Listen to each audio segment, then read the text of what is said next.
Another very powerful planning technique that we talk an awful lot about is what's called cost segregation. Cost segregation is a technique to accelerate depreciation on real estate. And you can save an awful lot of money.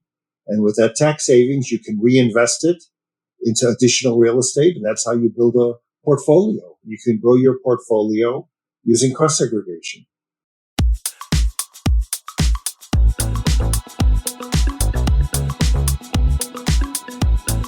Hey, it's the Profit Answer Man, Rocky Lalvani. If you're new to the podcast, check out my interview with Mike Michalowicz. It's episode number 2. If you want to hear about each chapter in the Profit First book, go back and listen to episodes 3 through 13. Episode 1 is the why and how. On the Profit Answer Man, we learn money mastery without all the complicated accounting mumbo-jumbo using a simple system. Your accountant is busy documenting your transactions and creating a rearview mirror of what happened. My guess is you don't even look at the reports they sent you. If you're like most business owners, you struggle with this. And it's not your fault.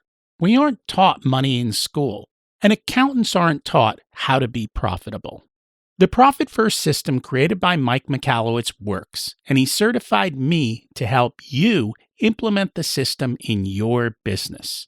Remember, the new equation is sales minus profit equals expenses.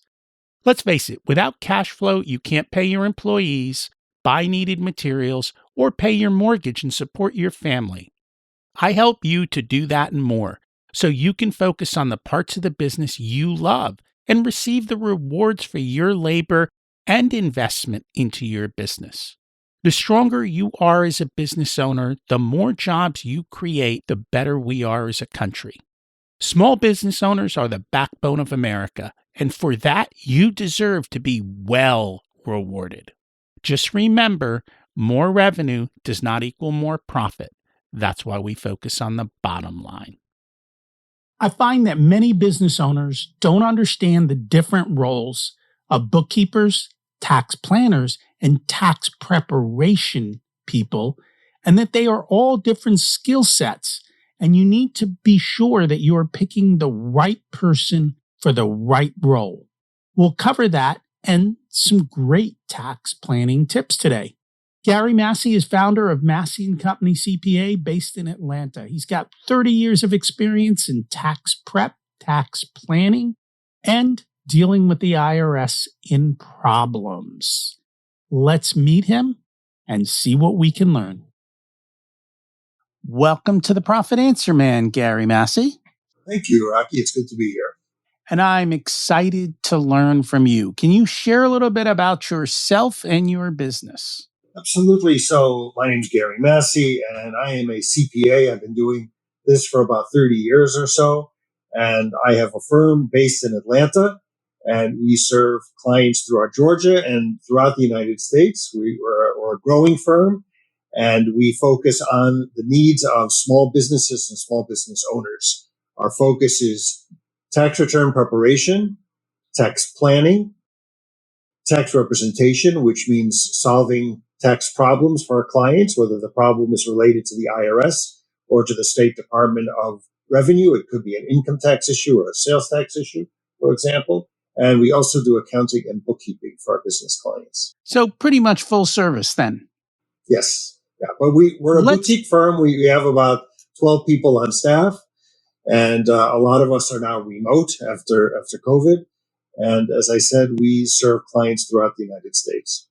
So I want to talk about one thing, because I think a lot of people get this confused. The difference between tax preparation and tax planning. Because I'm constantly hearing complaints. Well, my CPA doesn't tell me how to lower taxes. I'm like, well, you didn't hire somebody to do that. Right. So tax planning is a proactive activity. In other words, it's looking forward.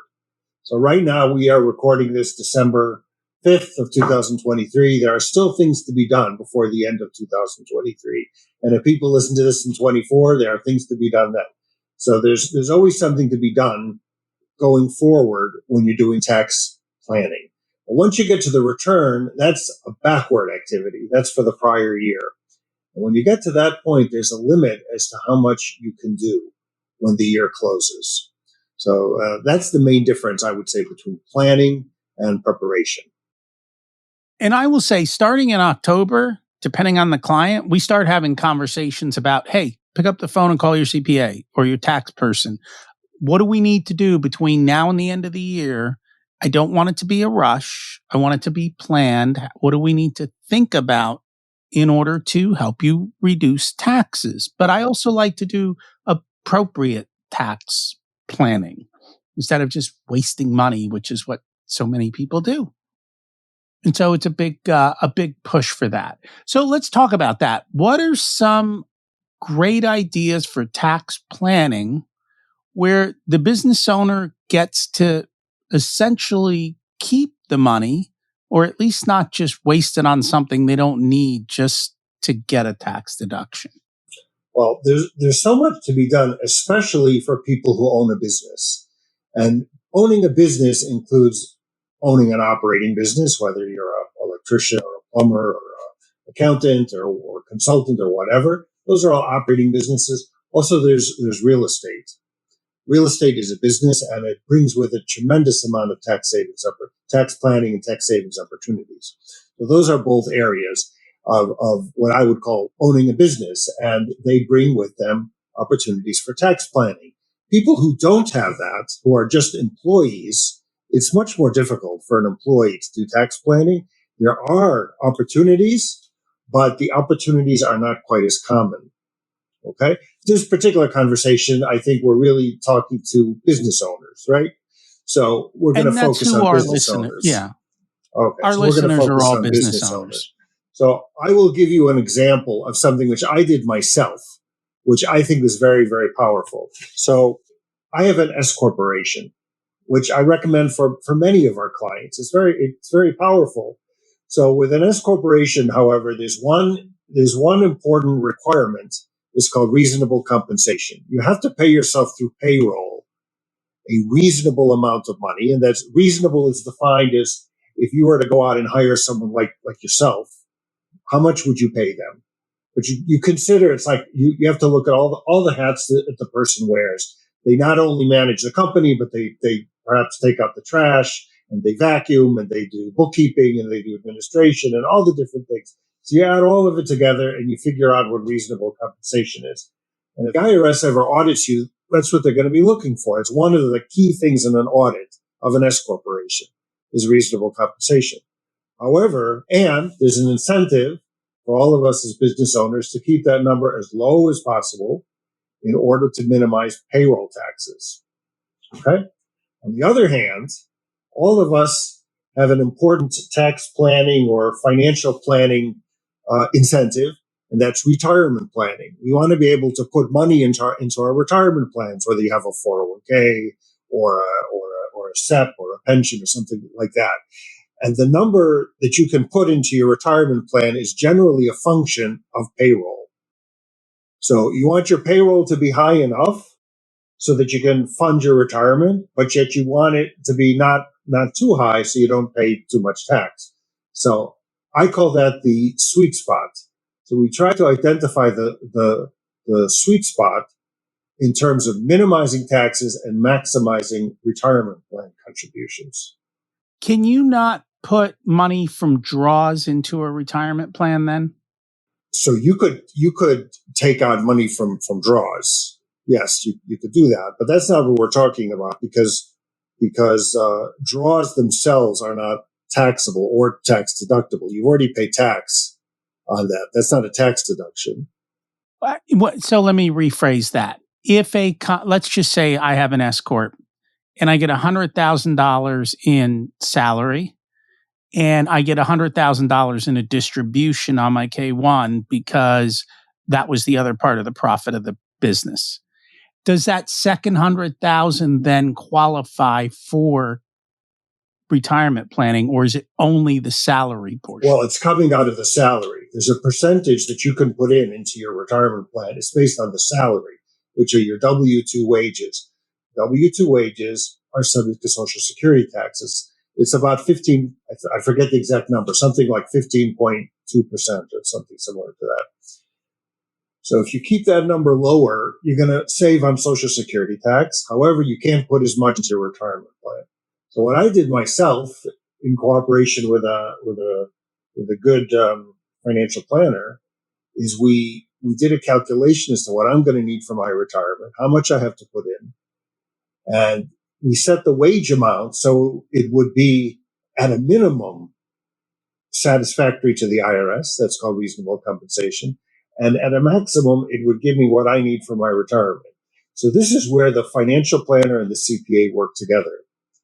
And it's one of the most powerful tax planning concepts because you can really set aside an awful lot from your income into a retirement plan. And that can be your retirement. And that's something that all of us need to be aware of. And I know you're not an attorney, but I would think if, depending on what state you're in, if you're putting money into a retirement plan, even if your business goes belly up and bankrupt, more often than not, they can't touch the retirement plan. So you're somewhat protected. Usually not. Usually not. Right. And that's a very powerful idea.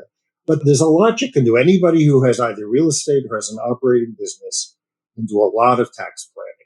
When it comes, just to conclude on the matter about payroll and about reasonable compensation. So right now we're in December. We're recording this December the 5th. So we're sending out letters today to all of our clients who have S corporations to make sure that they paid themselves enough, both to satisfy the IRS and to be able to fund their retirement plan for the current year, for 2023. So this is an evergreen idea. It goes year after year.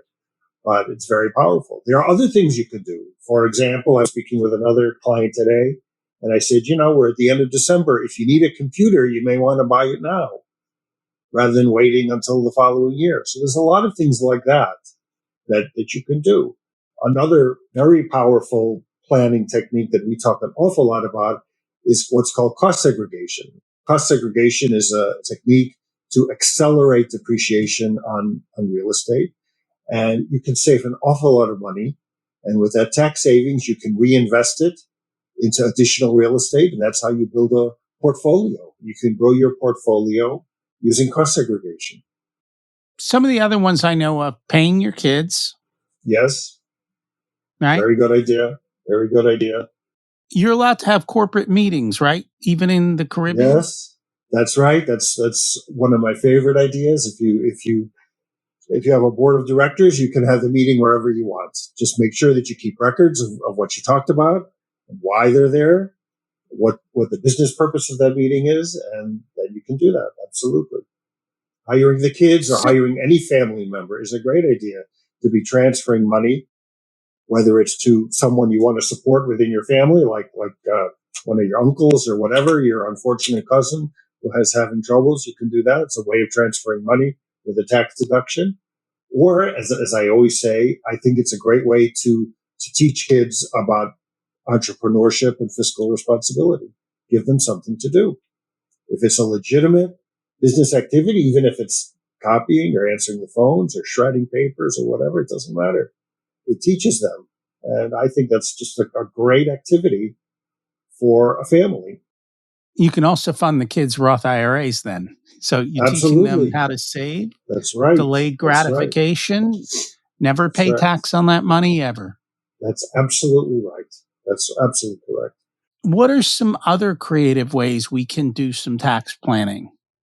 Well, we spoke about the 401k, holiday parties are all tax deductible, board of directors meetings. We talked about cost segregation. Home office is a great idea. There's something called an accountable plan. You can have your company reimburse you for your home office and for other aspects of your home, your insurance, your utilities, and so on. And that's all tax deductible. So it's a great way. Telephone, your cell phone. There's tons of things you can do that become deductible when you have a business, whether it's real estate or whether it's an active business. All those things become tax deductible. It's just shifting from personal to business. And I really love the Augusta rule, where if you're holding company meetings, your company rents the building from you, you don't pay taxes, they get a deduction. So that's another nice one that is out there. Again, you have to do it appropriately. These things all need to be done appropriately and planned, and you need to have the conversations with whoever's doing your tax prep to make sure that they're okay with these as well. And they tell you what the little intricacies are. And all of the ideas that we're talking about in this conversation, these are all legitimate tax planning ideas. They're not risky. They're not especially risky. As long as you can look your IRS agent in the eye and say, this is what you did, and you have the records to back it up, you have the receipts, this is all good stuff. There's nothing here that we're talking about that's particularly risky or troublesome. You're entitled to use these ideas. Also, there's entity choice. We haven't really talked about that. If you're starting a business, should you be a sole proprietorship? Generally not. Should you have an LLC? Usually that's a good idea. Set up an LLC. If you own property, put it into an LLC. Why do you do that? It doesn't say about taxes, but it protects you in case of a lawsuit. They can only sue what's in your LLC. They can't go after all of your other assets. I spoke with an attorney today, in fact, and I asked this attorney the question, what happens if you own a piece of property personally and you want to move it into an LLC? What do you do? So you can do it with what's called a quitclaim deed. But you have to be careful if there's a mortgage on the property, because if you transfer it into the LLC and there's a mortgage, it's considered a change in ownership. There are things you have to do about that. That's important. I'm told the banks don't look. So it's a technicality. It's a technicality. It is. It's a technicality, but you have to check. You have to check. Yes. Ideally, put it in an LLC. Put your property into an LLC. And then there are S corporations, partnerships, all kinds of, this is all entity choice. And it's very powerful. The other issue you have, depending on the state, if they collect a real estate like stamp tax, if you move it from personal to LLC, you may have to pay that transfer tax when you do that. And so that's always the case. So let's flip to the opposite side, because you help people when they get in trouble with the IRS. What usually causes people to get in trouble with the IRS, and how do we prevent that? Beautiful question. So there are a couple ways of looking at it. One is that you don't want to be audited. Okay. So what gets a person audited? There are a couple things.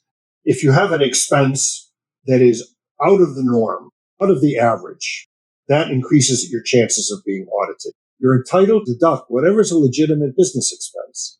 Nothing wrong with that, as long as you can prove it. But you may get audited if you have an unusually high expense. For example, let's say your charitable contributions are unusually high relative to your income. That could trigger an audit.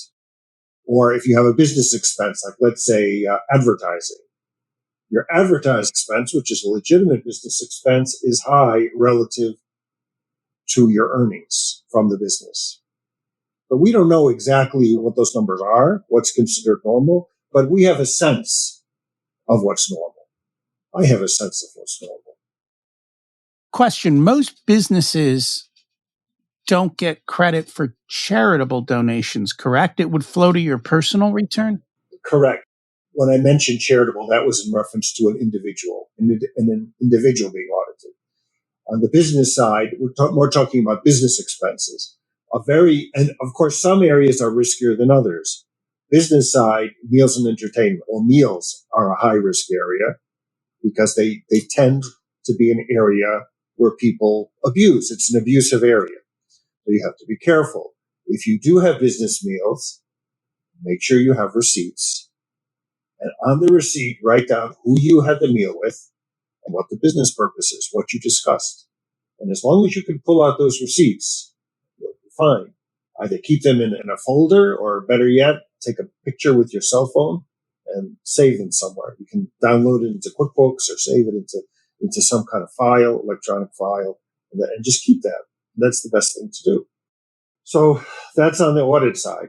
Another area which comes up a lot is when people can't pay their taxes. It's time to prepare the return, and you have your accountant or CPA or preparer, or you do it yourself, and you see, oh my God, I owe a lot of money and I can't pay for it. So what are you going to do? File the return anyway. Even if you can't pay the bill, you minimize penalties. As long as you file the return, you're not going to have a penalty for a late filing. You're going to owe money, but you're not going to have a penalty for a late filing. So get the return filed, and then is the time to start negotiating with the IRS. There are several tools that the IRS allows that we take advantage of to negotiate with the IRS on behalf of our clients. For example, you can get into an installment agreement where you pay it over many years, over 6 or 7, 8 years or so. And that's a perfectly legitimate thing to do. And we negotiate installment agreements for our clients all the time. Another thing is the offer and compromise, where you make a deal with the IRS. But there's one very important requirement for all of these things, all of these deals and negotiations. You have to be in compliance with the IRS. You have to have filed returns. If you haven't filed returns in 5 years, which happens all the time, you're not going to be able to negotiate. So you have to get caught up. People call me all the time with unfiled returns. They haven't filed in 2, 3, 4, 5, 6, 7, 8 years, and so on. Happens all the time. So when you get them caught up, they're going to owe a bunch of taxes, but you can negotiate once the returns have been filed. So that's what we do. And then the other thing I would say on this whole subject is when you get a letter from the IRS, the letter comes in the mail, make sure that you open it. A lot of people take their mail from the government and put it into a drawer because they're afraid or they're uncomfortable or they're scared, whatever it is. Open it up and deal with it. Generally, the government is going to work with you as long as you are cooperative. Unless you're cooperative, you're cooperating, and you are responsive. If you do that, you'll be okay. Getting back, just before we got to this, I wanted to make a comment on charitable donations. Because charitable donations are not deductible to the business, a lot of times we advise business owners, rather than making charitable donations, buy advertising. So your local church, you could buy advertising in the bulletin versus giving a donation. And now it shifts to a fully deductible expense. Same thing with your kids' little league, right? Buy advertising on the back of the shirts. Hey, you get advertising that kid's wearing everywhere, and now you get a tax deduction instead of just giving money away. Because even if it goes to your personal return, it doesn't always become tax deductible. Because if you don't hit the limits and do all, there's a million rules. It doesn't matter. But the point is that. The other thing I want to talk about is the power of bookkeeping for tax preparation. Because if you don't have good bookkeeping, or your bookkeeping isn't properly categorizing things and it's saying, oh, that was a draw to you, or this or that, or you didn't capture the expense, it then becomes profit and you pay tax on what you forgot. That's absolutely true. Bookkeeping is not something people like to talk about. It's not exciting. What's exciting, the most exciting thing I discuss with our clients is tax planning. That's what they want to talk about. After that comes tax returns, because they have to file a return. Whatever comes, they have to do a tax return. And then at the very, very end is bookkeeping. But bookkeeping is indeed important. Most of my clients use QuickBooks Online, although there are other perfectly fine software tools. Some people use Xero, especially, not in the geography that I live in on the East Coast, but on the West Coast more, certainly out of the United States. Xero is popular. But there are tools that you can use. In some cases, you can use Excel, especially if you're in real estate. I don't have a problem with that.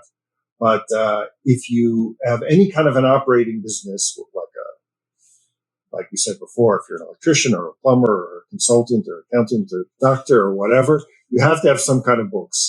And I personally like QuickBooks Online.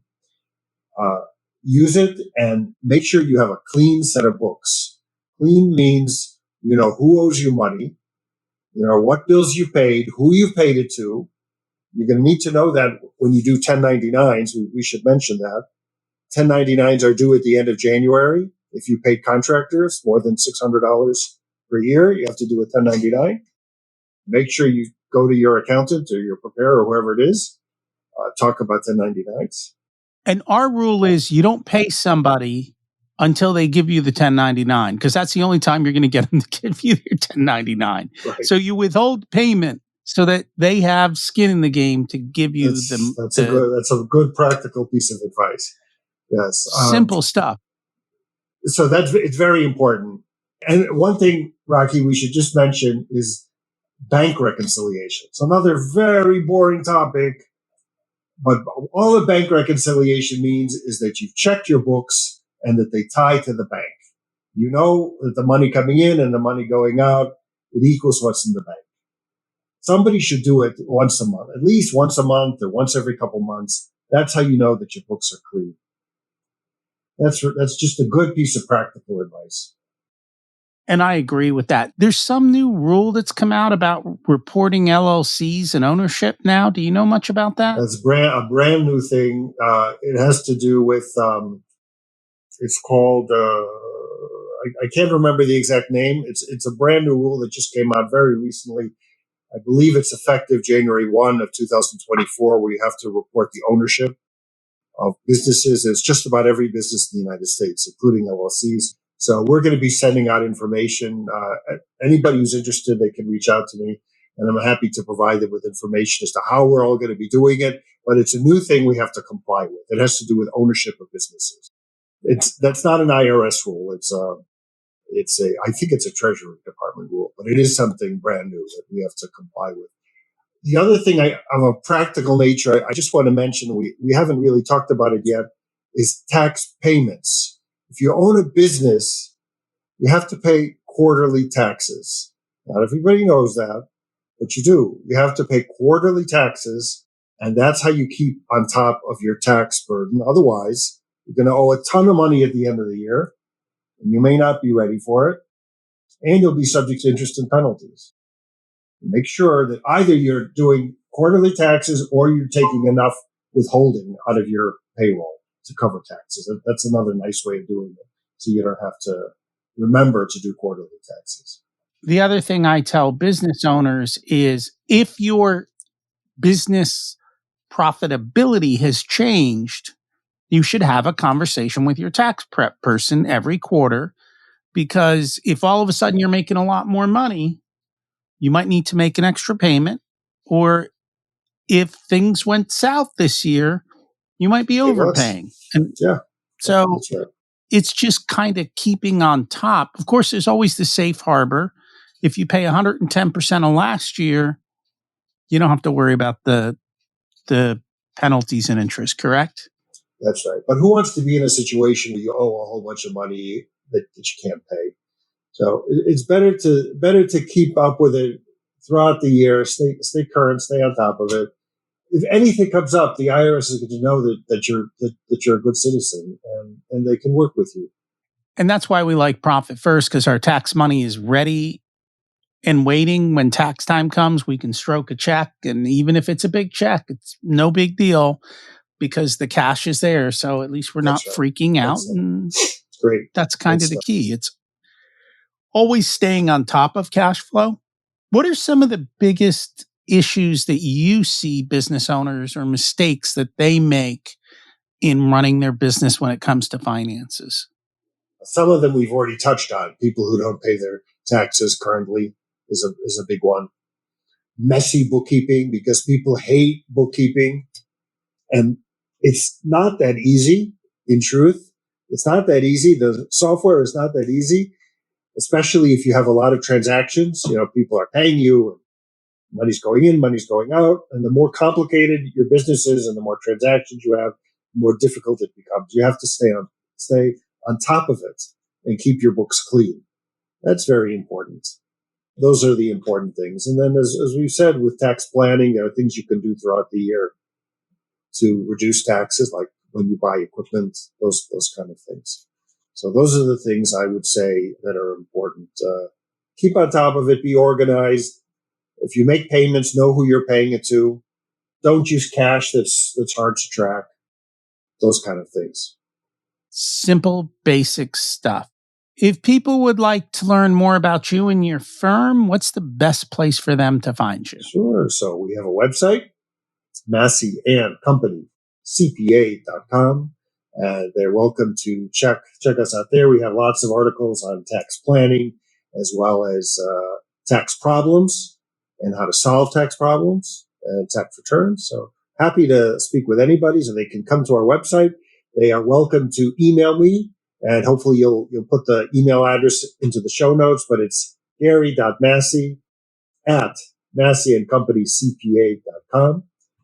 Or they can always give me a call, and I'll give you my direct number, which is 404-660-5905.